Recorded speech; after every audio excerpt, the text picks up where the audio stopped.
Good evening, everyone. My name is Amanda Gorrin. And I'm Tysz. It's time. The annual Mayor's Christmas tree lighting will be taking place this Wednesday, November 19th at 5 p.m. outside of the chapel. The ceremony will feature refreshments, the Mayor's singers, guest speakers, and the bright lights of our campus tree. The Mayor's Christmas tree boasts 77,000 lights on the 54-foot tree, which outnumbers the amount of lights on the Rockefeller Center Christmas tree. The lights on the tree are 5 white lights followed by 1 red light. Preparation for this tradition begins in mid-October to accommodate for the amount of lights that need to be put up. Be ready to see our campus shine come this Wednesday. The country breathes a sigh of relief as the shutdown that started October 1st has been lifted. This has been the longest government shutdown in our country's history. A government shutdown occurs when the federal government cannot pass the 12 bills required to fund the federal government. During these shutdowns, many federal agencies like the National Park Service and Housing and Urban Development are shut down. This includes SNAP. SNAP, or the Supplemental Nutrition Assistance Program, is, as the name suggests, a federal program designed to help lower-income families get the food they need but can't always afford. The shutdown ended those benefits. Now, the shutdown didn't shut down for no reason. This particular shutdown was caused by the inability to reach a deal on healthcare. Healthcare has been a contentious topic, especially after Minority Leader Chuck Schumer conceded to the conservatives for a spending bill that many Democrats had called excessive. As a result, Democrats were holding the line and refusing to concede to the House majority's demands.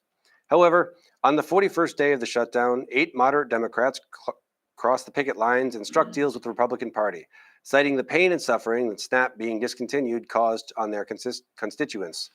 This gave the Republicans the votes they needed, and the government reopened without the extended health care benefits that the Democrats were advocating for. As of tonight, November 17th, the effects of the shutdown are lessening, but still prevalent. Back pay is an issue for hundreds of thousands of federal workers, and air travel is still being scrutinized. The National Park Service is literally picking up the pieces as returning park rangers find the national lands trashed due to understaffed security and janitorial services. Needless to say, the country will be feeling the effects of the shutdown for months to come. Hi, Caro, here with tonight's science segment. Today, Monday 17th, 2025, marks SpaceX's 500th orbital mission with a used rocket. The Sentinel-6B spacecraft lifted off atop a Falcon 9 rocket from Vandenberg Space Force Base in California at 12:21 a.m. EDT. Sentinel-6B is part of the European Union's Copernicus Earth-observing program as well as joint with NASA. The new satellite will measure sea surface heights around the globe with great accuracy, continuing the work of its predecessor, Sentinel-6 Michael Freilich. European Space Agency officials comment on rising sea levels, saying, in the past 25 years, the average height of the world's oceans has risen by almost 10 centimeters, 4 inches, according to Copernicus.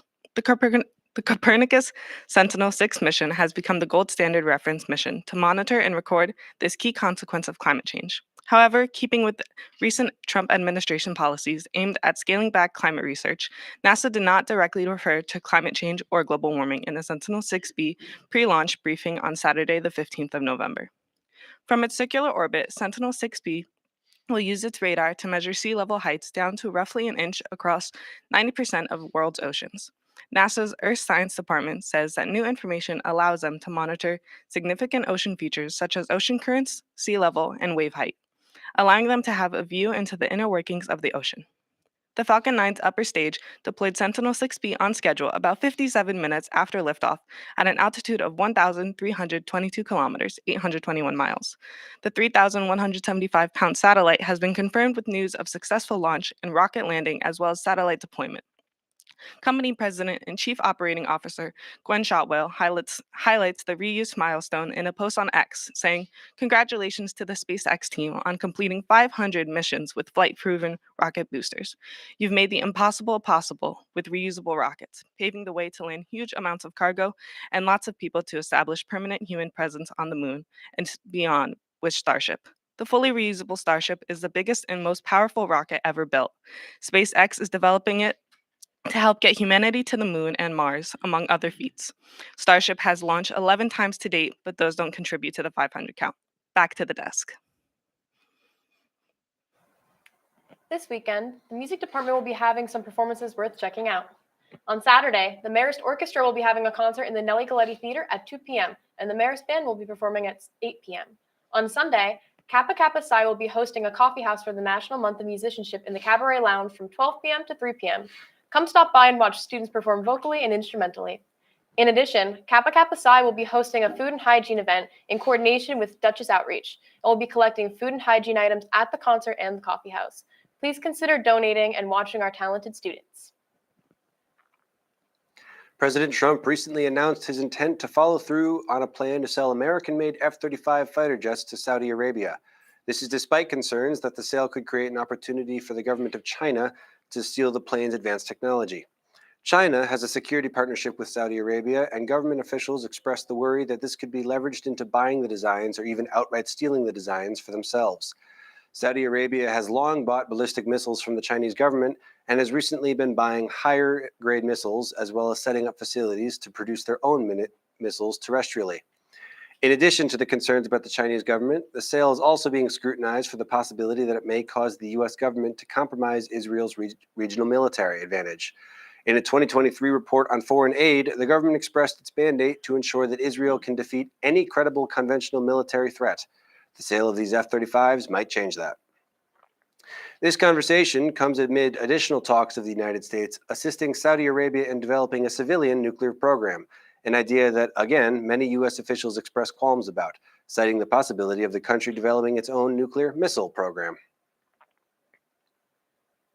Good evening, Poughkeepsie. This is Justin Schwartz with your sports report. Starting with the MLB, awards have been given out for the National and American League. For the NL, Shohei Ohtani was voted MVP again, his fourth MVP title in the last 5 years across both the leagues. Pittsburgh Pirates ace Paul Skeens was voted the Cy Young winner, and Atlanta Braves catcher Drake Baldwin won Rookie of the Year. For the AL, Yankees outfielder Aaron Judge was voted MVP for the second year in a row. Detroit Tigers ace Tarek Skubal won his second straight Cy Young Award, and Athletics first baseman Nick Kurtz won Rookie of the Year. In the NFL, the New York Jets have benched quarterback Justin Fields for veteran backup Tyrod Taylor after their loss to the red-hot New England Patriots with possible MVP candidate Drake May on Thursday Night Football. The LA Rams defeated the Seattle Seahawks 21-19 in the battle of NFC West juggernauts, where their defense tallied 4 interceptions to take control of first place in the NFC West and extend their win streak to 5 straight games. Shedeur Sanders struggled in his NFL debut, going 4 for 16 with 47 yards and an interception in the Browns' 23-16 loss to the Baltimore Ravens. The Denver Broncos extended their winning streak to 8 straight games after beating Patrick Mahomes and the Kansas City Chiefs 22-19 on a game-winning field goal from Will Lutz and have full control over the AFC West, while KC falls to 500. The Eagles defeated the Lions in a close defensive battle with a questionable pass interference call on Sunday Night Football, 16-9, and the Dallas Cowboys play the Las Vegas Raiders tonight on Monday Night Football. In the NBA, the Detroit Pistons sit atop the Eastern Conference with an 11-2 record and on a 9-game winning streak, with the Knicks and Cavs in second and third, and the Oklahoma City Thunder sit atop the West with a 13-1 record, with the Nuggets and Rockets behind. In college basketball, the number 3 ranked UConn Huskies defeated projected first-round pick AJ DeMatteis and the number 9 ranked BYU Cougars 86-84. DeMatteis had 25 points and 6 rebounds in the loss, and the Huskies had 3 players, Alex Caraban, Salas DeMary Jr., and Taris Reed Jr. scored 20-plus points and shot 57% from the field as a team. Ending off with MMA, Islam Makhachev won the UFC welterweight championship at UFC 322, defeating Jack Della Maddalena by unanimous decision, making him a double champ in both the lightweight and welterweight division, the 11th double champ in UFC history. And Valentina Shevchenko handed Zhang Weili her first loss since 2021 to defend her women's flyweight belt. That's it for the sports report. I'm Justin Schwartz. On Wednesday, December 3rd, from 11:30 a.m. to 1:30 p.m., the Marist University School of Management is hosting a community service gift wrapping and card making event in the Dyson Atrium and Dyson 1002. This event will benefit the Children's Home in Poughkeepsie. If you attend, plan on bringing a gift donation with you. There's no better way to spend your activity hour than by giving back to the community. 4 hours ago, the United Nations Security Council approved President Trump's peace plan for Gaza. The U.S. resolution calls for an international stabilization force to enter, demilitarize, and govern Gaza. The proposal also calls for the formation of a Board of Peace to oversee the transition, a group of technocratic, apolitical committee of competent Palestinians from the Strip. Amongst other declarations, the resolution states that if the Palestinian Authority undergoes reforms, the conditions may finally be in place for a credible pathway to Palestinian statehood. Israel did object to that language, with Prime Minister Benjamin Netanyahu saying this: Our opposition to a Palestinian state in any territory has not changed. Regardless, the resolution passed with 13 votes in favor and 0 vetoes. Russia and China both abstained.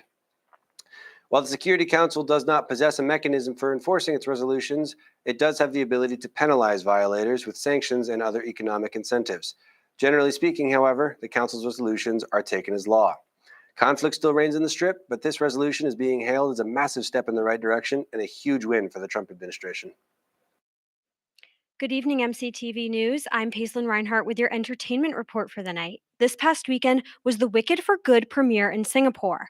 While many fans were excited to watch Ariana Grande and Cynthia Erivo walk the carpet and say hello to fans, things did not go exactly as planned.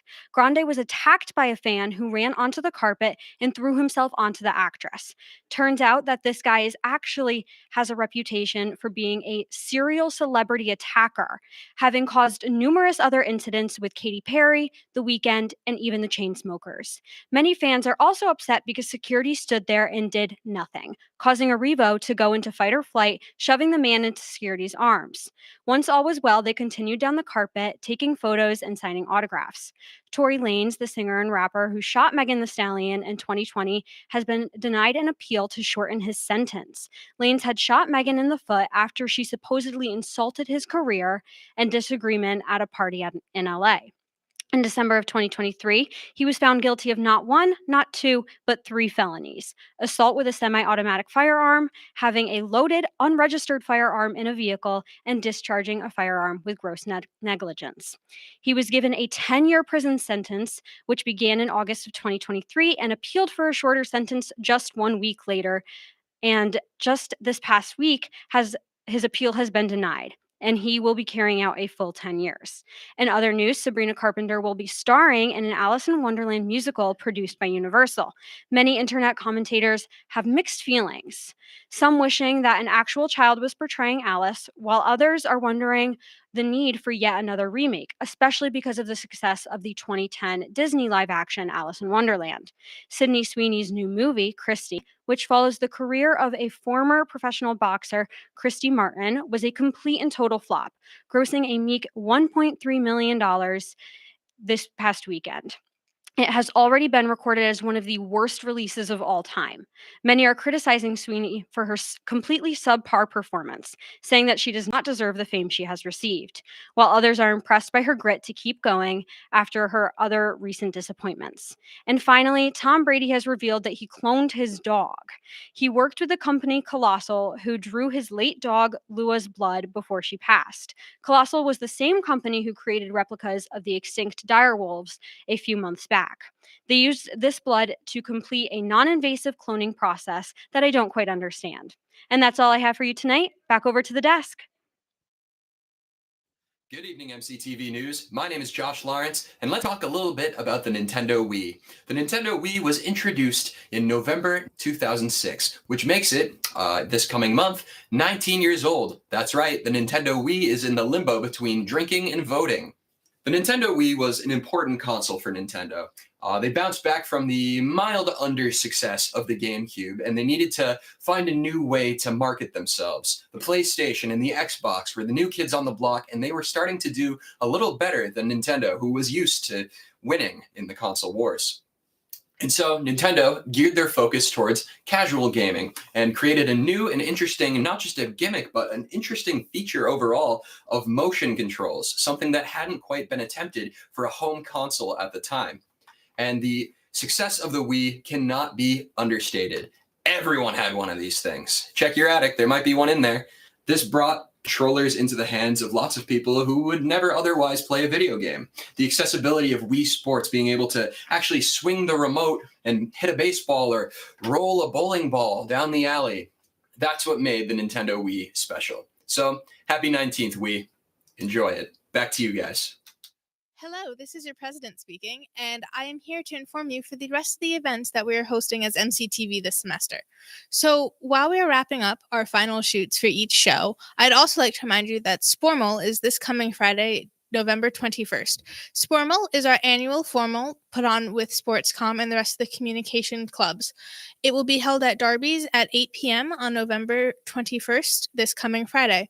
It is a 21 and over event, so please have an ID with you.